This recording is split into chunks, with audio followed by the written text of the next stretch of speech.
Hi friends, ఇవాళ ఇంకో స్టోరీతో మీ ముందుకు వచ్చేసాను. ఈ స్టోరీ ఏనుగు మరియు చీమ మధ్య జరిగినది. ఎలిఫెంట్ అండ్ యాంట్ వాళ్ళ ఒక ఫ్రెండ్షిప్ గురించి ఈ స్టోరీలో మనము తెలుసుకుందాం. ఒకప్పుడు ఒక అడవిలో గజు అనే పెద్ద ఏనుగు ఉండేది. అది చాలా బలంగా కూడా ఉండేది. కానీ దానికి స్నేహితులు ఎవ్వరూ లేరు.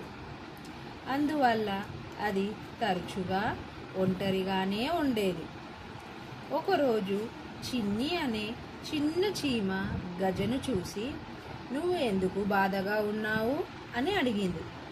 అప్పుడు గజు, "నాకు స్నేహితులు ఎవ్వరూ లేరు, అందుకే నేను ఒంటరిగా ఉన్నాను" అని చెప్పింది.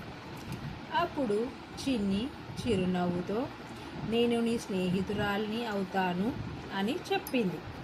ఏనుగు నవ్వుతూ, "నువ్వు చాలా చిన్నదానివి, నాతో ఎలా స్నేహం చేస్తావు?" అని అడిగింది. కానీ చిన్ను ప్రతిరోజు గజను కలుస్తూ అతనితో మాట్లాడేది. కొద్ది రోజుల్లో వాళ్ళు మంచి స్నేహితులు కూడా అయ్యారు. ఒకరోజు కొంతమంది వేటగాళ్ళు అడవిలోకి వచ్చారు. వారు జంతువులని పట్టుకోవడానికి చాలా ప్రయత్నించారు. చిన్ని వెంటనే తన చీమల స్నేహితులను పిలిచింది. అవన్నీ కలిసి వేటగాళ్ళ చెప్పుల్లో చేరి వారిని కుట్టాయి. వేటగాళ్ళు భయపడి అక్కడి నుండి పారిపోయారు. అడవిలోని జంతువులన్నీ సురక్షితంగా ఉన్నాయి.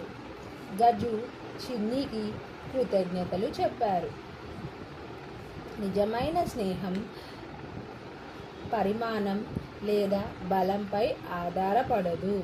దయ, నమ్మకం మరియు స్నేహం చేయాలనే మనసే ముఖ్యమైనవి అని చెప్పింది.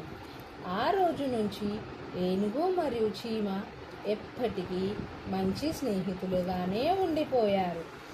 ఈ కథ నుంచి మనము తెలుసుకున్న నీతి ఏమిటంటే, నిజమైన స్నేహం దయ, నమ్మకం మరియు పరస్పర సహాయంపై ఆధారపడి ఉంటుంది.